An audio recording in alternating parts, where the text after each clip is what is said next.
Então Jesus disse aos seus discípulos: Busquem em primeiro lugar o reino de Deus e a sua Brilhe justiça. também a luz de vocês diante dos outros. Portanto, vão e façam discípulos de todas as nações, batizando-os em nome do Pai, do Filho e do Espírito Santo. Bom dia. Esta é a Escola Bíblica Dominical da Primeira Igreja Batista de Manaus. E você é muito bem-vinda para estudar a Bíblia conosco. Nós estamos estudando o Evangelho segundo escreveu Mateus e estamos hoje examinando os capítulos 24 e 25. Estes capítulos são uma aula de Jesus sobre o tempo do fim, ou melhor, o tempo entre a ascensão de Jesus e sua volta. Mas, para entendermos melhor esta aula, precisamos lembrar do contexto em que ela foi apresentada. O que foi que ocasionou estas explicações? Jesus e os discípulos estavam em Jerusalém para a última Páscoa, aquela em que Jesus seria crucificado. No capítulo 26, os versos 1 e 2, nós lemos assim: Quando acabou de dizer estas coisas, isso quer dizer, quando ele terminou esta aula, Jesus disse aos seus discípulos: Como vocês sabem, estamos a 2 dias da Páscoa e o Filho do Homem será entregue para ser crucificado. Jesus passou esse dia todo ensinando no templo, acabando por denunciar energicamente a hipocrisia dos fariseus e escribas. Por fim, lhes disse: Eis que a casa de vocês ficará deserta, pois eu lhes digo que vocês não me verão mais, até que digam: Bendito é o que vem em nome do Senhor. E em seguida, Jesus saiu do templo e, enquanto caminhava, seus discípulos aproximaram-se dele para lhe mostrar as construções do templo. E Marcos nos diz que um de seus discípulos lhe disse: Olha, mestre, que pedras enormes, que construções magníficas. E Lucas adiciona que alguns dos seus discípulos estavam comentando como o templo era adornado com lindas pedras e dádivas dedicadas a Deus. Ao que Jesus respondeu: Vocês estão vendo tudo isso? Eu lhes garanto que não ficará aqui pedra sobre pedra, serão todas derrubadas. Então Jesus e os discípulos desceram ao monte do templo, atravessaram o vale de Quidrom com seu riacho e subiram o monte das Oliveiras. Quando chegaram lá em cima, sentaram de frente para o templo e Jerusalém para descansar. Mateus 24 diz assim: Tendo Jesus se assentado no Monte das Oliveiras, os discípulos dirigiram-se a ele em particular e disseram: Dize-nos, quando acontecerão essas coisas? E qual será o sinal da tua vinda e do fim dos tempos? Estas são as 3 perguntas que Jesus responde a seguir. Mas paremos um pouco para entender o que os discípulos já entendiam sobre a vinda do Messias e o fim dos tempos. Os profetas do Antigo Testamento falaram muito sobre a vinda do Messias e o fim dos tempos. Então, na época de Jesus, os judeus já tinham um verdadeiro roteiro para o acontecimento.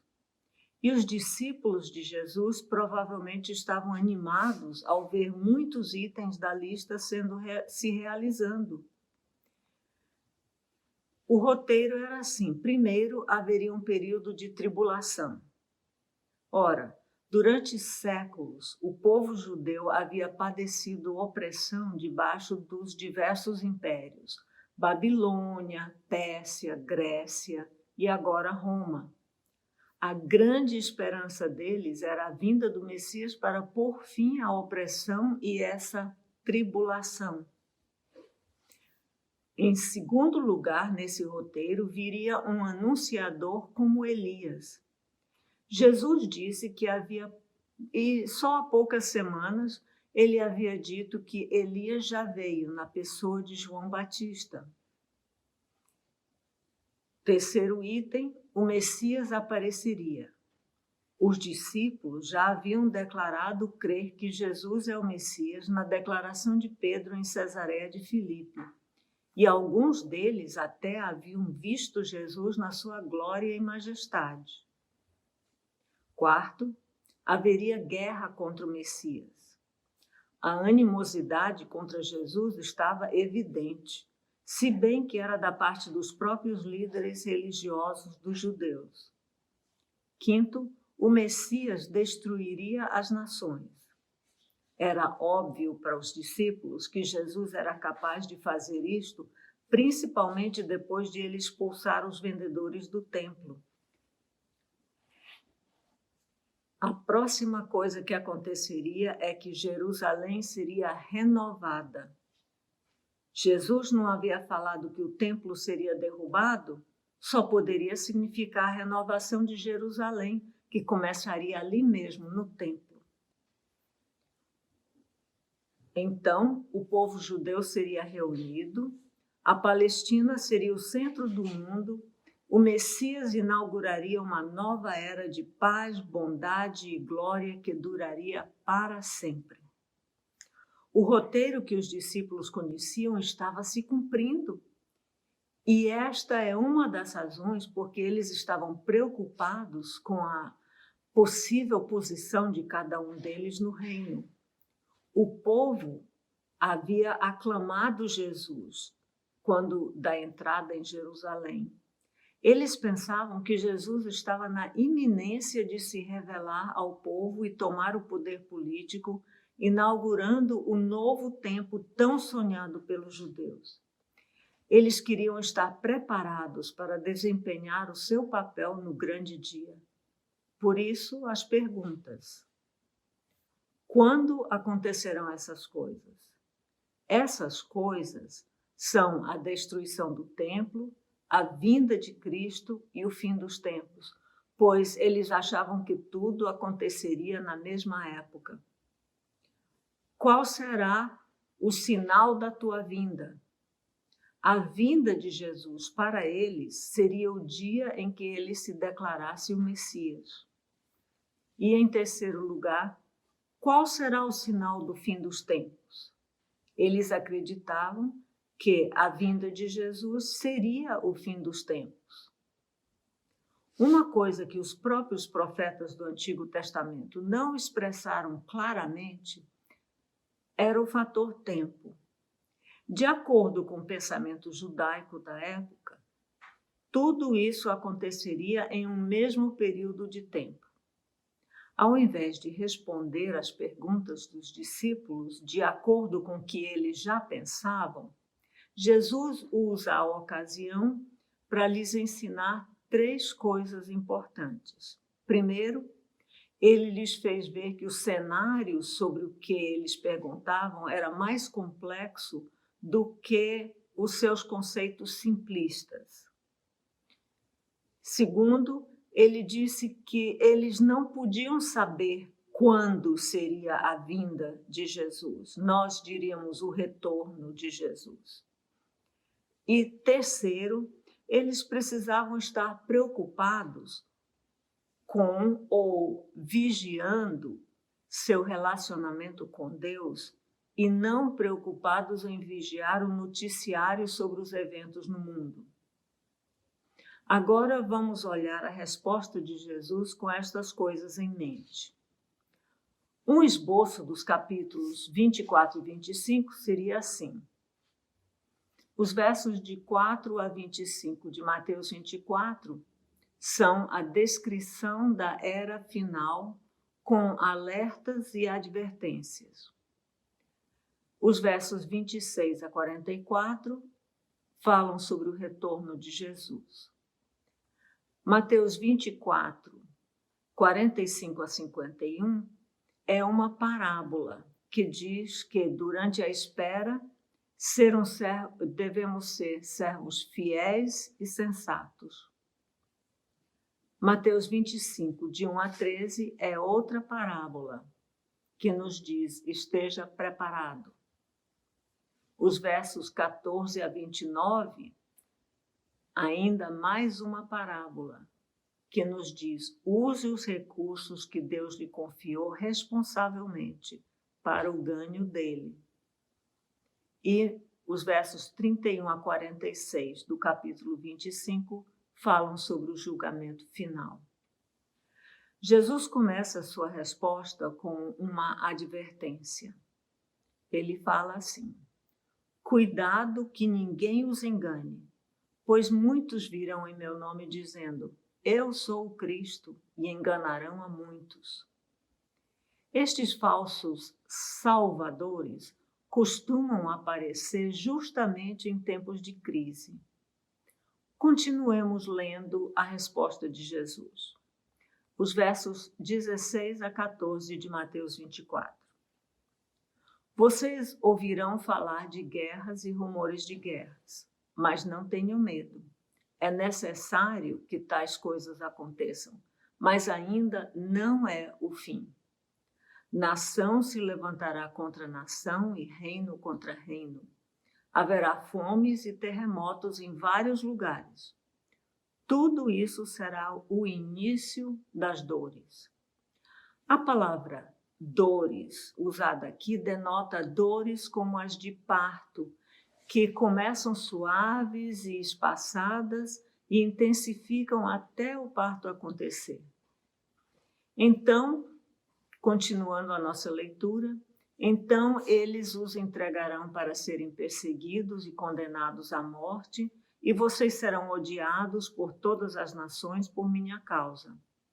Naquele tempo, muitos ficarão escandalizados, trairão e odiarão uns aos outros, e numerosos falsos profetas surgirão e enganarão a muitos. Devido ao aumento da maldade, o amor de muitos esfriará, mas aquele que perseverar até o fim será salvo. E este evangelho do reino será pregado em todo o mundo como testemunho a todas as nações. E então o fim virá. Este é o resumo da história neste período entre a ascensão de Jesus e o seu retorno. Nos versos 15 a 20, Jesus focaliza a destruição de Jerusalém. Algo que os profetas do Antigo Testamento faziam às vezes era fazer uma profecia de dupla aplicação. Quando estavam prevendo algum evento para um tempo muito distante, eles profetizavam um evento semelhante que aconteceria num tempo mais próximo e que, ao acontecer, provaria a credibilidade do profeta em profetizar o evento mais distante. Jesus fez isto aqui. Ele focaliza a destruição de Jerusalém, que aconteceu entre os anos 66 e 70 depois de Cristo, e dá instruções a respeito de como os discípulos deveriam viver este tempo. Então, estas coisas tendo acontecido, confirmam as palavras dele sobre sua vinda e o julgamento que ele vai descrever mais tarde. Assim, pois a destruição de Jerusalém foi julgamento sobre os judeus por terem rejeitado a Jesus. A partir do verso 21, Jesus descreve aquela intensificação de dores que virá ao mundo próximo do fim. Por causa desse grande sofrimento, os falsos salvadores e os falsos profetas serão uma ameaça maior ainda. Motivados por Satanás, o desejo deles é destruir a fé dos cristãos. Leiamos Mateus 24, os versos 21 a 28. Jesus diz assim: porque haverá então grande tribulação, como nunca houve desde o princípio do mundo até agora, nem jamais haverá. Se aqueles dias não fossem abreviados, ninguém sobreviveria. Mas por causa dos eleitos, aqueles dias serão abreviados. Se então alguém lhes disser, Vejam, aqui está o Cristo, ou ali está ele. Não acrediteis, pois aparecerão falsos cristos e falsos profetas que realizarão grandes sinais e maravilhas para, se possível, enganar até os eleitos. Vejam que eu os avisei antecipadamente. Assim, se alguém lhes disser, ele está lá no deserto, não saiam. Ou, ali está ele, dentro da casa, não acreditem. Porque assim como o relâmpago sai do Oriente e se mostra no Ocidente, assim será a vinda do Filho do Homem. Onde houver um cadáver, ali se ajuntarão os abutres.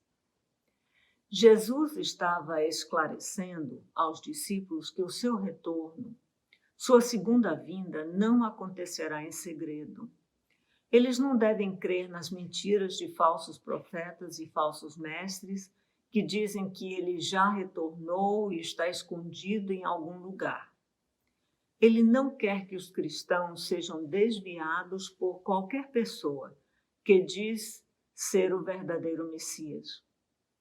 Ao invés disso, Jesus diz que seu retorno será tão público e notório como um relâmpago no céu.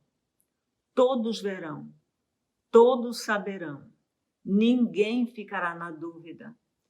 É tão certo quanto é certo que onde há um ajuntamento de urubus, pode ter certeza que tem alguma coisa morta ali.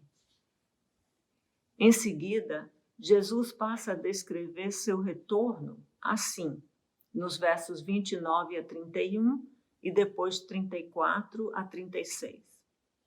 Imediatamente após a tribulação daqueles dias, o sol escurecerá e a lua não dará a sua luz. As estrelas cairão do céu e os poderes celestes serão abalados. Então aparecerá no céu o sinal do Filho do Homem, e todas as nações da terra se lamentarão e verão o Filho do Homem vindo nas nuvens do céu com poder e grande glória. E ele enviará os seus anjos com grande som de trombeta, e estes reunirão seus eleitos dos quatro ventos, de uma a outra extremidade dos céus. Eu lhes asseguro que não passará esta geração até que todas estas coisas aconteçam. Os céus e a terra passarão, mas as minhas palavras jamais passarão. Quanto ao dia e à hora, ninguém sabe, nem os anjos dos céus, nem o Filho, senão somente o Pai. Quais são as lições aqui? Primeiro, o retorno de Jesus se dará imediatamente após um período de grande sofrimento na Terra. Segundo, o cosmos será abalado. Terceiro, o sinal da vinda de Jesus é o seu aparecimento, é a própria vinda. Os que são de Jesus serão reunidos a ele nos céus. Quinto, o tempo do fim começou ainda na geração dos primeiros discípulos, com todos os sinais e eventos preditos por Jesus. O único evento que falta é o seu aparecimento. A palavra de Jesus é a nossa garantia. Ninguém sabe quando isto vai acontecer. A descrição que Jesus faz não serve de agenda ou calendário. A seguir, Jesus diz que até a sua vinda, a vida continuará com suas rotinas, hábitos e costumes. E, de repente, ele virá. Não haverá aviso prévio. Aliás, no verso 25, ele declara que o aviso já foi dado. O que fazer então? Como encarar esta realidade? Jesus responde no verso 42 e depois conta 3 parábolas para ilustrar como deve ser a espera do cristão pelo Senhor. No verso 42, ele diz assim: portanto, porque não sabemos o dia. Portanto, vigiem, porque vocês não sabem em que dia virá o seu Senhor. A pergunta, então, é: em que consiste essa vigilância? E Jesus ilustra assim: quem é o servo fiel e sensato a quem seu senhor encarrega dos de sua casa para lhes dar alimento no tempo devido? Notem que Jesus está se referindo ao servo seu que vai cuidar dos que são de sua casa, isto é, aqueles que cuidam dos outros cristãos. Os que forem fiéis e sensatos e estiverem sendo diligentes no cuidado, serão recompensados não com aposentadoria, mas com mais trabalho e de mais responsabilidade. Todos os bens do seu Senhor. Quem ficar relaxado com o cuidado dos outros e começar a maltratar os seus conservos, será castigado na volta do Senhor. Como esperar o retorno de Jesus? Sendo fiel e sensato no cuidado uns dos outros na igreja. A segunda ilustração está em Mateus 25, de 1 a 13, conhecida como a parábola das 10 virgens. Jesus conta que em um certo casamento havia 10 damas de honra. O costume era que as damas acompanhassem o noivo em uma procissão até a casa da noiva. Aconteceria de noite. Então as damas todas estavam devidamente equipadas com suas tochas para iluminar o caminho do noivo. As tochas eram varas com pano enrolado na ponta e protegido por alguma tela de arame. Este pano era molhado com azeite e aceso. Cada dama tinha sua tocha, mas a diferença é que 5 delas tinham levado azeite e as outras 5 não. E o noivo demorou bastante. As tochas se apagaram e elas adormeceram. Então alguém chega avisando: o noivo vem aí.